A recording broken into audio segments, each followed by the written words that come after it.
여러분 안녕하십니까? 황금 연휴였는데 전국에 비바람이 거셌습니다. 특히 밤사이 비구름대가 동쪽으로 이동하면서 오늘은 영남 쪽 피해가 컸는데요. 대구와 경북 지역 곳곳에서 나무가 뿌리째 뽑히는가 하면 축대가 무너져 주택을 덮쳤습니다. 권윤수 기자입니다. 강한 바람이 불고 있던 대구 수성구의 한 도로. 아름드리 가로수가 약간 비스듬히 기울어져 있습니다. 앞서 달리던 차가 속도를 줄이려 할 때 집채만한 가로수가 맥없이 쓰러지더니 하얀 승용차를 덮칩니다. 뒤따르던 차 블랙박스에 고스란히 촬영됐는데 사고를 당한 차 운전자와 동승자는 무사한 것으로 알려졌습니다.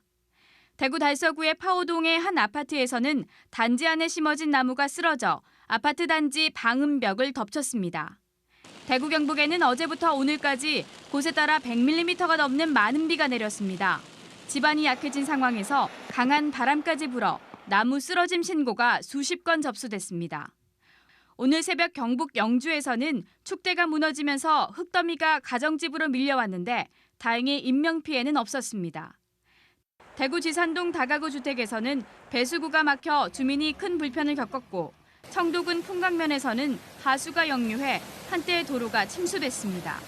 문경에서는 물이 불어난 강변에서 낚시하던 40대 남성이 고립됐다가 119에 구조됐습니다. MBC 뉴스 권윤수입니다. 부산과 울산에서도 피해가 속출했습니다. 부산에선 빗길에 버스가 미끄러지면서 2명이 크게 다쳤고 울산에서는 침수 피해가 잇따랐습니다. 이어서 조민희 기자입니다. 대형 화물차 운전석이 완전히 찌그러졌습니다. 구조대와 경찰이 비를 맞아가며 수습을 벌입니다. 오늘 아침 부산 사상구 강변도로에서 45인승 통근버스가 주차되어 있던 대형 화물차를 들이받았습니다. 술을 먹지 않았기 때문에 약간 60km 이상 달리다 보니까 이제 빗길에 미끄러진 것 같아요. 이 사고로 버스 운전기사를 포함해 2명이 중상을 입었고 9명이 경상을 입어 병원으로 옮겨졌습니다. 옹벽이 무너진 위태로운 현장에는 출입 통제선이 쳐졌습니다.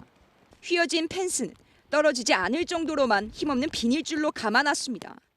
옹벽이 무너진 자리에는 현재 추가 피해를 막기 위해 모래주머니와 천막으로 임시조치가 취해진 상태입니다.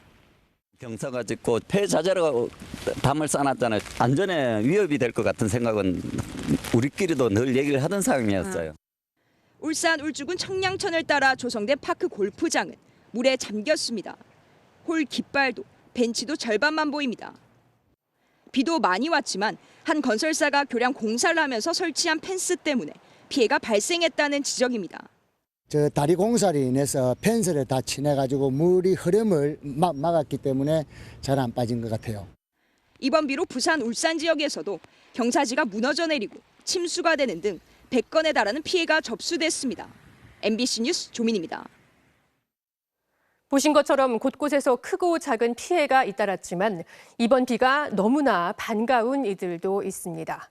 작년부터 계속된 가뭄 때문에 물 공급 중단까지 우려됐던 광주와 전남 지역 주민들은 비를 애타게 기다려왔는데요. 정말 오랜만에 비다운 비가 내려서 근심을 덜게 됐습니다. 김영찬 기자입니다. 광주 전남의 주요 식수원인 동복댐입니다. 한때 물이 빠져 바닥을 드러냈던 동복댐에 다시 물이 들어찼습니다. 전남 화순 지역에 140mm의 비가 내리면서 동복댐 조수율이 21.2%에서 28.7%로 하루 만에 7.5%포인트 수직 상승했습니다. 하루에 0.1%씩 줄던 조수율을 감안하면 75인치 수돗물이 하루 만에 채워진 셈이고 앞으로 일주일 정도는 댐으로 물이 계속 유입될 전망입니다.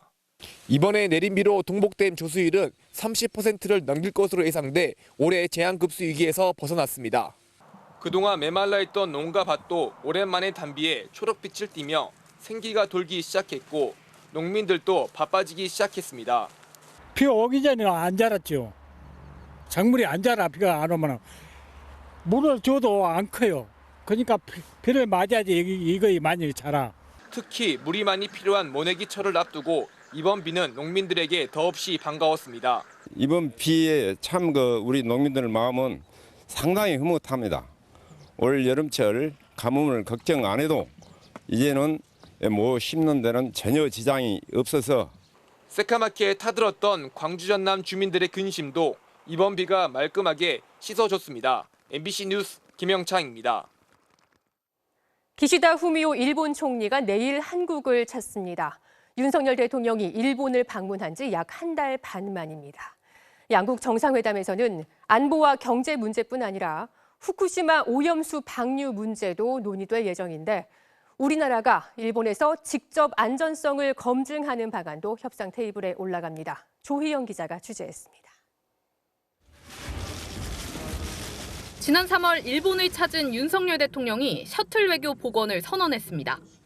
우리 두 정상은 형식에 구애받지 않고 필요하면 수시로 만나는 셔틀 외교를 통해 적극적으로 소통하고 협력해 나아갈 것입니다. 도쿄에서 열린 한일 정상회담 52일 만에 기시다 후미오 총리가 내일 서울을 찾습니다. 첫 일정은 국립현충원 참배입니다. 양국 정상은 오후에 공식 환영 행사를 가진 뒤 정상회담을 열 예정입니다. 회담 테이블에는 올 여름으로 예상되는 후쿠시마 원전 오염수 방류 문제가 의제로 올라올 전망입니다. 국제원자력기구 IAEA는 이미 일본의 오염수 방류와 모니터링 계획을 신뢰할 수 있다는 중간 보고서를 내놓은 적이 있습니다. 정부는 IAEA와는 별도로 한국 전문가들로 구성된 검증단을 후쿠시마에 파견하는 방안을 일본에 요구하고 있는 것으로 알려졌습니다. 정부 관계자는 IAEA에 참여하는 것 정도로는 우리 국민들을 설득하기 쉽지 않다며 우리가 가서 직접 보는 것이 더 구체적이고 국민들이 납득하기 쉬울 것이라고 밝혔습니다. 그러면서 최종 결정은 정상회담에서 나올 것이라고 설명했습니다. 안보와 첨단 산업도 의제로 올라와 있는 만큼 북핵 대응을 위한 안보 협력 방안, 반도체와 배터리 등 첨단 산업 협력 방안 등이 논의될 가능성이 높습니다. 일본 언론들은 과거사와 관련해서는 기시다 총리가 역대 내각의 역사인식을 계승한다는 입장을 또 한 번 밝힐 것으로 관측하고 있습니다. 야당은 후쿠시마 오염수 방류에 대해 강력히 항의하고 과거사 문제에 대해 일본으로부터 사죄를 받아야 한다고 다시 강조했습니다. 우리 땅에서 우리 국민께서 지켜보는 정상회담입니다. 더 이상의 빈손 외교, 굴욕 외교는 용납할 수 없습니다. 여당은 국민의 명령은 미래와 국익을 위해 결과를 도출하라는 것이라며 어렵사리 복원된 한일 관계에 대해 민주당은 맹목적 반대를 거둬야 한다고 촉구했습니다. MBC 뉴스 조희영입니다. 더불어민주당 김남국 의원의 가상화폐 투자를 두고 논란이 불거지고 있습니다. 금융정보분석원 FIU가 김 의원의 거래가 통상적이지 않다며 수사기관에 통보했다는 보도가 나온 건데요.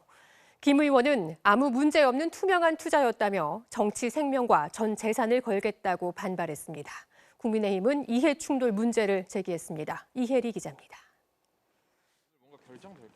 자신의 가상자산 투자 사실을 공공연히 밝혀왔던 더불어민주당 김남국 의원. 2017년에 아마 처음 비트코인을 접했어요. 그래서 그때 처음에 이더리움에 투자를 했었고요. 8천만 원을 42만 원에 투자를 했는데 와, 폭락을 거의 한 70% 하더라고요. 알고 보니 김 의원은 지난해 초 최대 60억 원어치에 달하는 가상화폐 위믹스 코인을 가지고 있었던 것으로 전해졌습니다.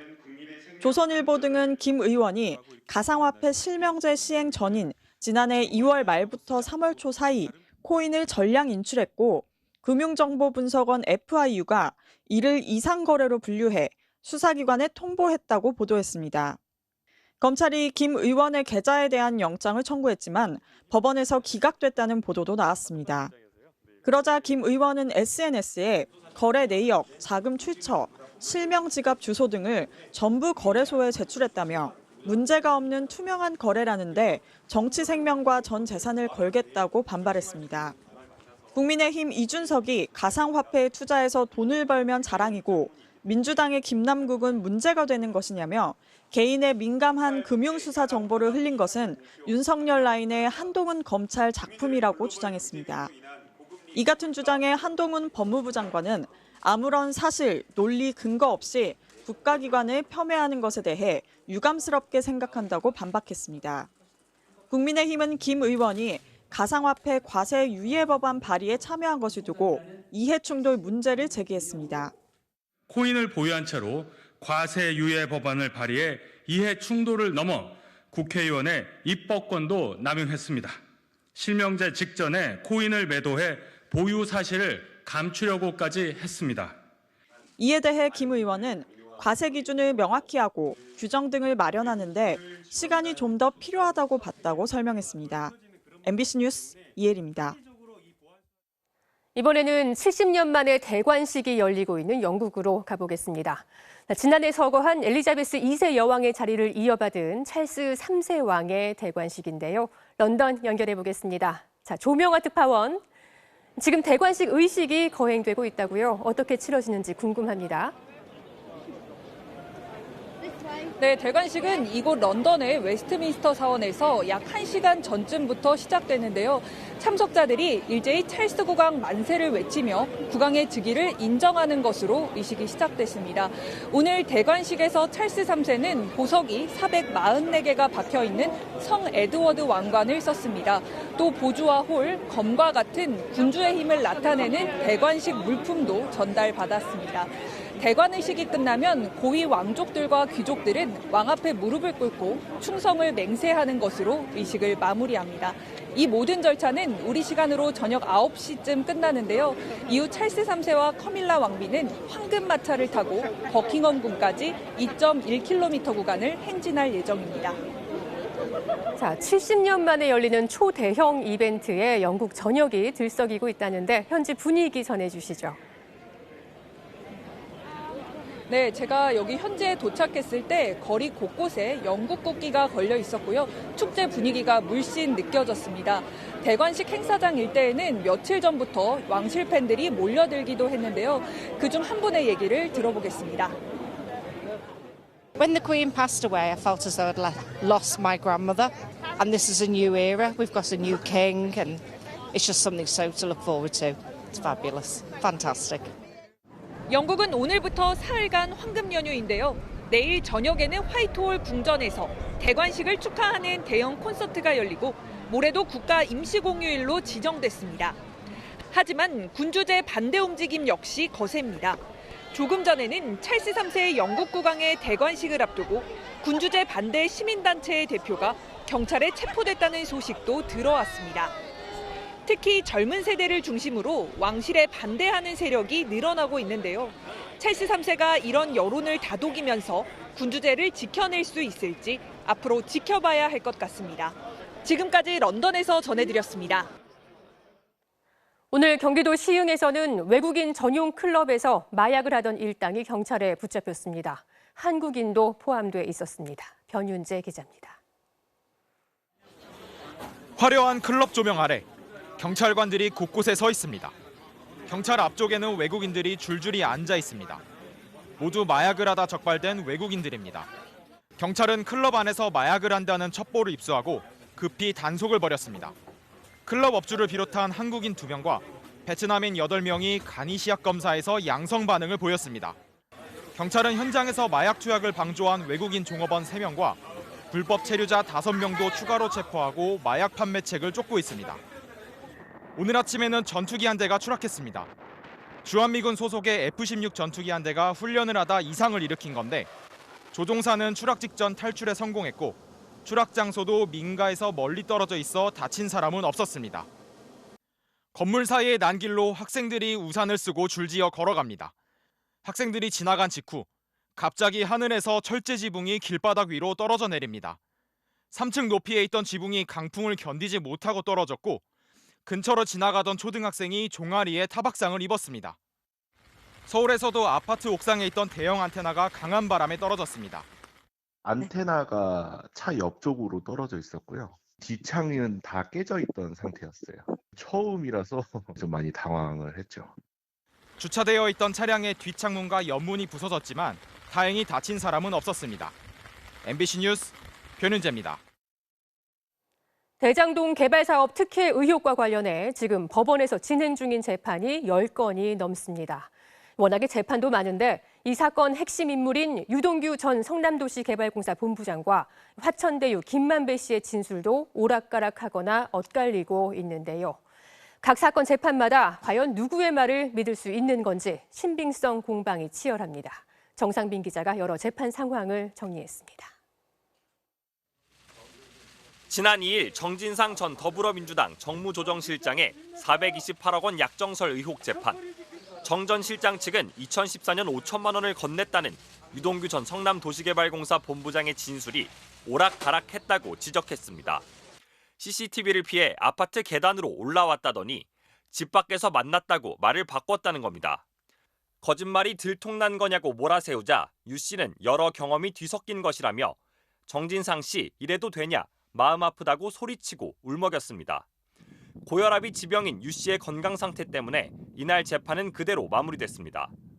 자백으로 오히려 유동규 씨의 죄는 더 늘어났습니다. 누구의 진술이 더 신빙성이 있습니까? 이재명 대표도 법정에서 만난 옛 부하와 설전을 벌였습니다. 많이 힘들지요 라며 포문을 연 이 대표는 유 씨에게 위례 신도시와 관련해 고 김문기 처장과 함께 보고한 게 맞냐고 따졌고 유 씨가 김 처장과 함께 보고한 적은 있는데 위례 신도시에 대한 보고는 아닐 수도 있다고 답하자 확실한 것만 말하라고 맞받으며 이후 고성이 오고 갔습니다. 작년 9월 출소 뒤 작심 폭로전에 나선 유 씨. 매주 서너 번, 심지어 오전 오후 다른 재판에서 증언을 이어가다 보니 재판마다 말 한마디 한마디를 두고 공방이 거센 겁니다. 등 돌린 옛 의형제 김만배 씨의 신빙성 역시 또 다른 쟁점입니다. 이른바 정영학 녹취록에서 김 씨는 2021년 1월 유동규 씨에게 5억 원을 전한 뒤 걸리면 4명이 다 죽는다고 말했습니다. 김 씨는 4명은 이재명 시장 측 정진상, 김용이 아니라 대장동 일당이라고 주장했지만 재판부조차 앞뒤가 너무 안 맞는다고 김 씨를 질타했습니다. 한때 동료였던 일당의 말은 엇갈리고 있고 그 말의 신빙성을 둘러싼 공방이 치열합니다. 누구를 얼마나 믿을지 각 재판부 판단에 따라 재판 결과가 결정될 것으로 보입니다. MBC 뉴스 정상빈입니다. 이번에는 지난주 불거진 주가 조작 의혹 사건 살펴보겠습니다. 주가 폭락 사태가 벌어지기 전 마지막 일주일, 라더견 대표를 비롯한 주요 인물들의 움직임을 보면 수상한 구석이 많이 보입니다. 검찰과 금융당국의 수사도 주가 조작의 실체를 파헤치는 핵심 과제와 함께 주요 인물들의 역할을 파악하는 데 집중하고 있습니다. 이성일 기자가 보도합니다. 지난달 17일 김영민 서울도시가스 회장은 보유 지분 6분의 1에 해당하는 주식 10만 주를 팔았다고 공시했습니다. 450억 원이 넘는 돈을 챙겼습니다. 3년 전이라면 70억 원어치, 주가가 그새 6배 넘게 오른 겁니다. 김 회장 가족들은 지난 한 달 사이 100억 원어치를 팔았고 2대 주주인 형제기업 대성홀딩스도 지난해 8월 이후 서울가스 지분을 절반 가까이로 줄였습니다. 당시엔 끄떡없던 주가가 이번에는 일주일 만에 5% 빠졌습니다. 다울투자증권 등 4개 회사 주가는 20일부터 급락해 이틀 만에 10% 정도 빠졌습니다. 문제 기업들의 주가를 떠받친 계좌들은 대출로 투자금을 2~3배씩 부풀렸습니다. 주가가 이 정도만 떨어져도 원금의 2~3배가 넘는 주식을 강제로 팔아치워야 했습니다.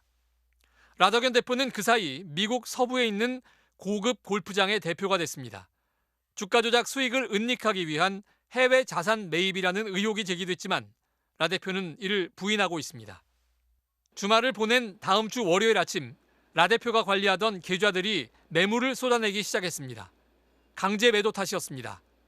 2~3년 새 최고 10배까지 뛴 주가 탓에 매수세가 없었습니다. 주가 조작 혐의를 받는 핵심 인물 라더견 대표는 사태 발생 사흘 만에 모습을 드러내곤 사과나 해명 대신 책임을 떠넘겼습니다.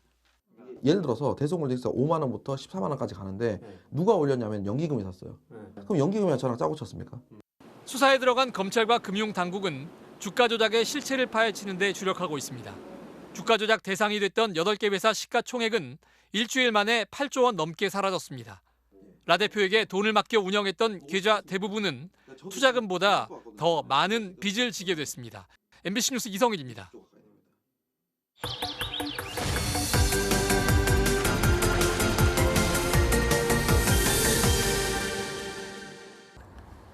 해마다 봄철이면 여러 사람을 괴롭히는 꽃가루. 기후변화로 꽃가루 날리는 시기가 앞당겨지고 발생하는 기간도 길어지고 있는데요.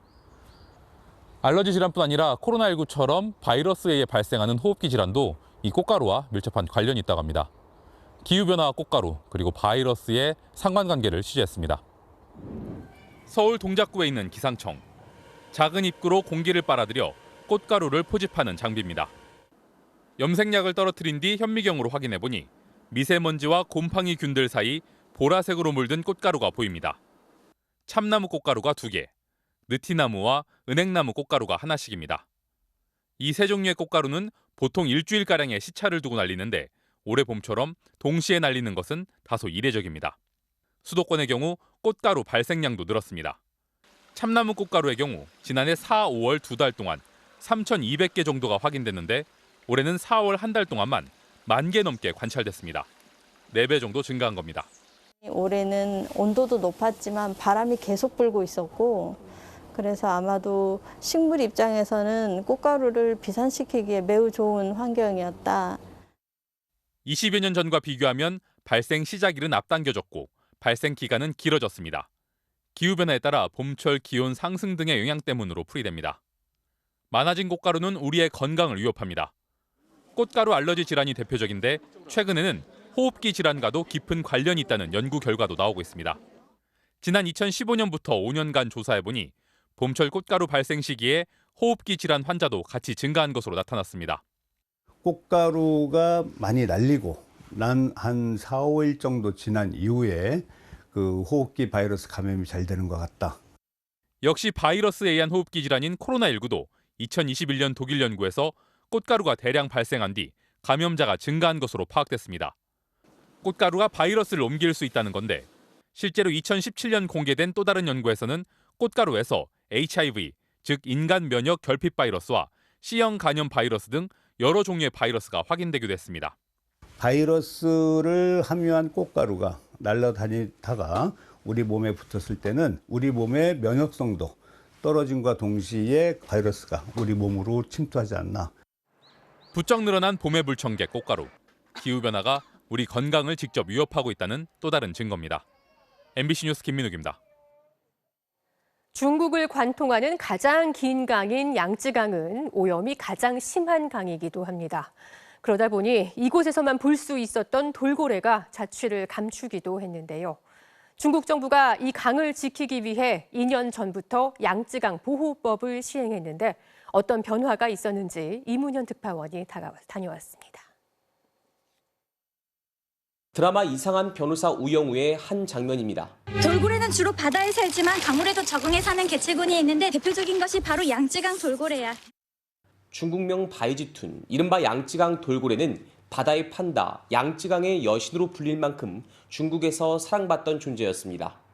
하지만 점점 개체 수가 줄어 급기야 중국 정부는 지난 2007년 멸종 선언을 했습니다.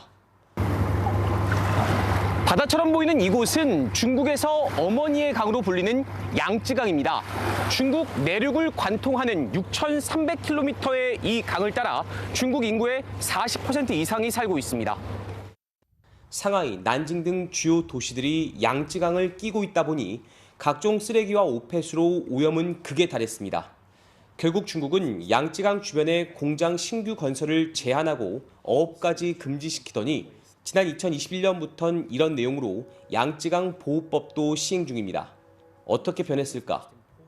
강을 따라 화학공장 200여 곳과 부두 50여 곳이 즐비했던 곳입니다. 이젠 모두 폐쇄되고 2019년 생태지구로 조성됐습니다. 시진핑 주석도 양쯔강 보호법이 제정될 즈음 이곳을 방문했는데요.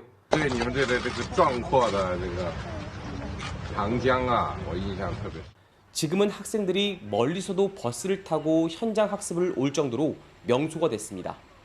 생태계도 살아나기 시작했습니다. 멸종한 바이지툰처럼 강에 사는 또 다른 돌고래인 장툰, 일명 웃음천사로 불리는 돌고래는 2018년 기준 1,012마리였는데 작년엔 1,249마리까지 증가했습니다. 양쯔강 3대 어종인 갈치와 보거, 준치의 개체 수도 늘었습니다. 长江的这个生物多样性呢有了很大的改善，以前很少看到的江豚呢，现在是经常可以看到的。 하지만 풀어야 할 과제도 여전해 세계 최대 규모로 지어진 샨샤댐은 생태계 교란의 주 요인으로 꼽힙니다. 또 양쯔강을 오가는 대형 화물선들의 추진기에 돌고래들이 충돌해 사망하는 사고도 잇따라 발생하고 있습니다. 중국 난퉁에서 MBC 뉴스 이문현입니다. 세계보건기구 WHO가 코로나19에 대해 3년 4개월 만에 비상사태를 해제했습니다. 거브러여수스 WHO 사무총장은 사망자와 중환자가 지속해서 줄어들고 있다며 코로나19를 장기적인 관리체제로 전환해야 할 때라고 밝혔습니다. 비상사태가 해제되면서 우리 정부도 WHO의 결정과 국내외 유행 현황을 종합 검토한 뒤 위기 단계를 조정하기로 했습니다. 정부는 조만간 위기평가회의를 열고 코로나19 위기 단계를 심각에서 경계로 낮춘 뒤 현재 7일인 확진자 격리 기간을 5일로 줄이고 임시 선별검사소 운영도 중단하는 1단계 조치를 취할 것으로 예상됩니다. 미국의 북한 전문 매체 38뉴스는 북한의 동창리 서해 위성 발사장 인근 해안에서 신축 공사 정황이 포착됐다고 밝혔습니다. 38뉴스의 위성 사진 분석에 따르면 신축 공사가 진행 중인 곳은 작년 10월부터 공사 중인 부두에서 약 1km 떨어진 해안으로 2, 3주 전쯤 기존 농업시설을 철거한 뒤 최근에는 건물 한 동의 1층이 완성됐습니다. 38뉴스는 공사의 구체적 목적은 명확하지 않다면서도 건축이 완료되면 발사 시설로 반입될 자재를 받는 용도로 활용될 가능성이 높다고 분석했습니다. 또 신축 공사는 진행되고 있지만 위성을 통한 관찰 범위에서는 발사대와 관련한 작업들은 진행되지 않은 것으로 보인다고 설명했습니다. 네, 프로야구에서 SSG의 박종훈 선수가 시즌 첫 승을 거뒀습니다. 키움의 안우진과 명품 투수전을 펼친 끝에 판정승을 거뒀습니다. 키움 안우진은 1회부터 시속 155km 강속구를 앞세워 탈삼진 쇼를 벌였는데요. 2회에는 아웃카운트를 모두 삼진으로 잡았습니다. 5회가 아쉬웠는데요. 2사 3루에서 156km 빠른 공이 뒤로 빠지면서 오늘 경기 첫 실점 기록했고요. 6회에는 최주환에게 솔로포까지 얻어맞았습니다. 그래도 7이닝 동안 탈삼진 10개를 잡아내면서 제 몫을 다했는데요. SSG 선발 박종훈, 안우진보다 구속은 느리지만 노련한 투구로 팽팽한 투수전을 펼쳤습니다. 3회까지 노히트를 기록했던 박종훈, 올 시즌 최다인 7이닝을 소화하면서 삼진 6개를 뺏고 한 점을 내주는 호투를 선보여 그동안의 부진을 완벽하게 씻어냈습니다. 결국 SSG가 한 점 차로 승리하면서 박종훈은 선발 등판 5경기 만에 첫 승을 거뒀습니다. K리그에서 제주가 포항을 꺾고 3연승을 달렸습니다. 홈에서 11경기 만에 승리를 거두고 홈징크스를 깼습니다. 포항 백성동에게 중거리골을 얻어맞은 제주, 조금씩 흐름을 가져오기 시작하는데요. 후반 초반 포항 그랜트가 강하게 걷어낸 게 동료 수비수를 맞고 들어갑니다. 상대 자책골로 동점을 만든 제주. 후반 10분 코너킥 상황에서 김봉수의 슛, 그랜트 맞고 굴절됩니다. 포항에겐 불운이, 제주에겐 행운이 계속 따르는데요. 결국 2대1로 승리한 제주, 3연승을 달리면서 5위로 올라섭니다. 지난해부터 홈에서 10경기째 승리가 없었는데 그 징크스를 깼네요. 수원FC는 라스의 헤딩 선제골과 무릴로의 그림 같은 프리킥골을 앞세워 강원을 2대0으로 물리쳤습니다. 곧 다가올 여름 장마철의 예고편이라도 되는 걸까요? 특히나 더 많은 비가 집중된 제주와 남해안 지방을 중심으로는 크고 작은 피해도 잇따랐습니다. 나흘간 제주 삼각봉에는 1000mm가 넘는 기록적인 폭우가 쏟아졌고요. 고흥 342, 남해에도 310mm의 큰 비가 내렸고 서울은 78mm의 강우량을 기록했습니다. 지금은 주된 비구름은 물러갔고요. 강원 남부와 충청 이남 곳곳에 산발적인 비만 이어지고 있습니다. 연휴 마지막 날인 내일은 서울을 비롯한 중부지방은 차츰 맑아지겠지만 제주에는 5에서 20mm, 남부지방에는 5mm 안팎의 비가 조금 더 이어지겠고요. 특히 강풍주의보가 발령 중인 영남 해안을 중심으로는 순간적으로 시속 70km 안팎의 돌풍이 몰아치겠습니다. 그 밖에 대부분 지방으로도 바람이 강하게 불겠습니다. 바다의 물결도 매우 높은 가운데 제주와 해안가에서는 너울성 파도도 조심을 하셔야겠습니다. 내일 아침 기온 보시면 서울이 11도 등 전국이 10도 안팎을 보이겠고요. 서울의 낮 기온은 20도까지 오르겠지만 남부지방은 15도 안팎에 머물면서 내내 쌀쌀하겠습니다. 다음 주에는 대체로 맑은 날들이 많겠고요. 어버이날인 월요일 낮부터는 서울의 낮 기온이 23도까지 올라 다시 따뜻해지겠습니다. 날씨였습니다. 토요일 뉴스데스크 여기서 마칩니다. 남은 연휴도 편안하게 보내시기 바랍니다. 고맙습니다.